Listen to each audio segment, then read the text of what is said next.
अध्याय 13। वचन नंबर। निम्नलिखित चित्रों को ध्यानपूर्वक देखो। तोता उड़ रहा है। तोते उड़ रहे हैं। मछली तैर रही है। मछलियां तैर रही हैं।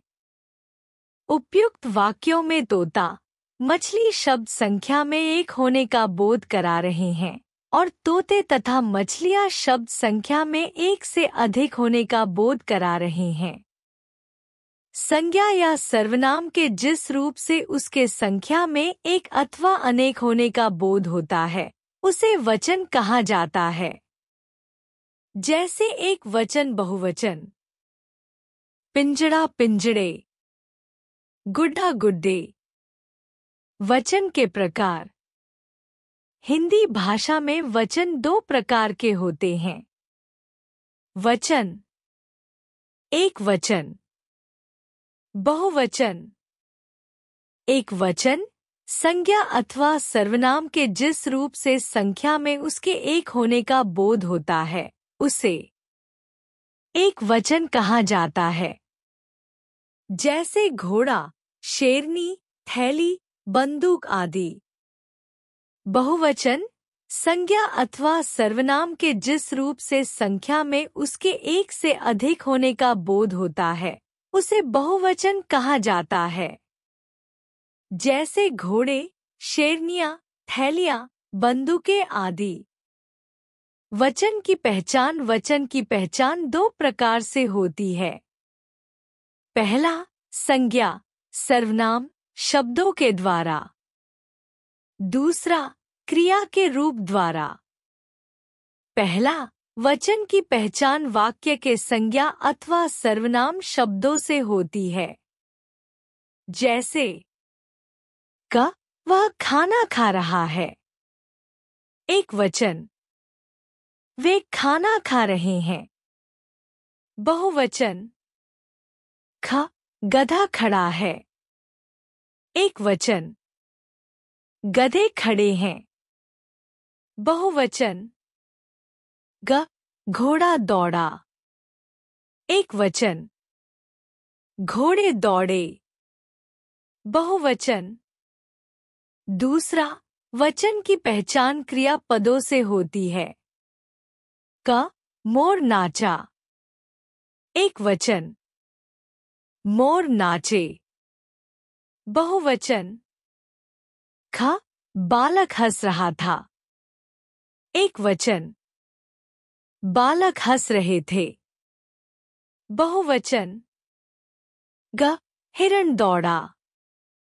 एक वचन, हिरण दौड़े। बहुवचन। सदा एक वचन में प्रयुक्त होने वाले शब्द। जनता, भीड़, दूध, घी, सोना, चांदी, पानी, वर्षा, सत्य, बालू, व्यथा, सहायता, आकाश आदि शब्द सदा एक वचन में ही प्रयोग किए जाते हैं। जैसे जनता ने नेताजी का जोरदार स्वागत किया। भीड़ ने चोर की खूब खबर ली। बच्चे को गरम दूध पिलाओ। 3 घंटे तक वर्षा होती रही। सारा आकाश बादलों से घिरा है। सदा बहुवचन में प्रयुक्त होने वाले शब्द। दर्शन, प्राण, बाल, आंसू, होश, दाम, लोग, हस्ताक्षर आदि शब्द सदा बहुवचन में प्रयोग किए जाते हैं। एक वचन में इनका प्रयोग करने पर वाक्य अशुद्ध हो जाता है। जैसे अशुद्ध प्रयोग, शुद्ध प्रयोग। होश, उसका होश उड़ गया। उसके होश उड़ गए। दर्शन, मैं आपका दर्शन करने आया था। मैं आपके दर्शन करने आया था। आंसू, उसका आंसू निकल आया। उसके आंसू निकल आए। बहुवचन होकर भी एक वचन। पहला, समूहवाची शब्द जैसे वृंद, कक्षा, दल, वर्ग, सभा, परिषद, गण आदि।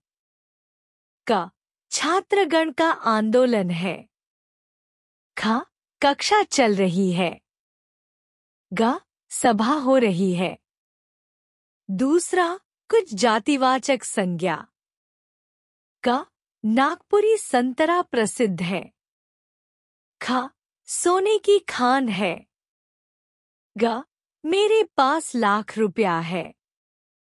घ, गाड़ी में पेट्रोल नहीं है। घ, चांदी का क्या भाव है। एक वचन होकर भी बहुवचन। पहला, आदर के लिए, जैसे। क, पिताजी मेरठ गए। ख, राम अयोध्या के राजा थे। दूसरा, अनेक बार स्वयं को बहुवचन में कहते और लिखते हैं। क, हमने BA की परीक्षा दी। ख, गुरुजी ने कहा, हम प्रसन्न हैं। ग, पिताजी कह रहे थे कि हम किसी भी दशा में वहां नहीं जाएंगे। तीसरा, केश, रोम, आंसू, प्राण, दर्शन, लोग, समाचार, दाम, भाग्य आदि शब्द सदैव बहुवचन में ही प्रयुक्त होते हैं, जैसे। क, उसके प्राण निकल गए। ख, लोग नहीं मिलेंगे। ग, उसके आंसू बह रहे थे। घ, केश काट डाले गए। चौथा, इकारांत और ईकारांत शब्दों के अंत में या जोड़कर दीर्घ ई को स्व ई कर दिया जाता है। एक वचन बहुवचन। नदी नदियाँ, थाली थालियाँ, दवाई दवाइयाँ, मक्खी मक्खियाँ, मिठाई मिठाइयाँ, बरसाती बरसातियाँ। पांचवा, या अंत वाले स्त्रीलिंग शब्दों के अंतिम या को या कर देते हैं। एक वचन बहुवचन। बंदरिया बंदरिया, खटिया खटिया, पुड़िया पुड़िया, बुढ़िया बुढ़िया, डिबिया डिबिया, गुड़िया गुड़िया। छठा, कुछ संबंध सूचक संज्ञाएं दोनों वचनों में समान रहती हैं, जैसे नाना नानी, चाचा चाची, दादा दादी, मामा मामा। सातवां, अपने से बड़ों के प्रति आदर सम्मान प्रकट करने के लिए एक वचन के स्थान पर बहुवचन का प्रयोग किया जाता है, जैसे। पहला, आपकी माताजी कहाँ गई हैं? दूसरा, महाराणा प्रताप मेवाड़ के राजा थे। तीसरा, पंडित जवाहरलाल नेहरू भारत के प्रथम प्रधानमंत्री थे।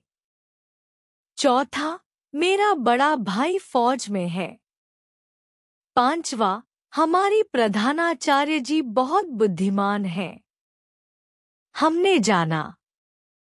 संज्ञा या सर्वनाम के जिस रूप से उसके संख्या में एक अथवा अनेक होने का बोध होता है, उसे वचन कहा जाता है। वचन दो प्रकार के होते हैं, एक वचन तथा बहुवचन। कुछ शब्द सदैव एक वचन में ही प्रयोग होते हैं।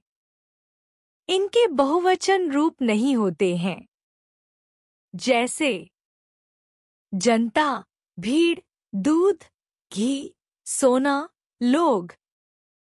कुछ शब्द सदैव बहुवचन में ही प्रयोग होते हैं। इनके एक वचन रूप नहीं होते हैं, जैसे आंसू, प्राण, दर्शन, बाल, दाम, होश। कुछ शब्द बहुवचन होकर भी एक वचन की तरह प्रयोग किए जाते हैं, जैसे जाति, वर्ग, दल, सेना आदि। कुछ शब्द एक वचन होकर भी बहुवचन की तरह प्रयोग किए जाते हैं, जैसे पहला, अपने से बड़ों के प्रति आदर प्रकट करने के लिए। दूसरा, तू से, तुम, मैं, हम।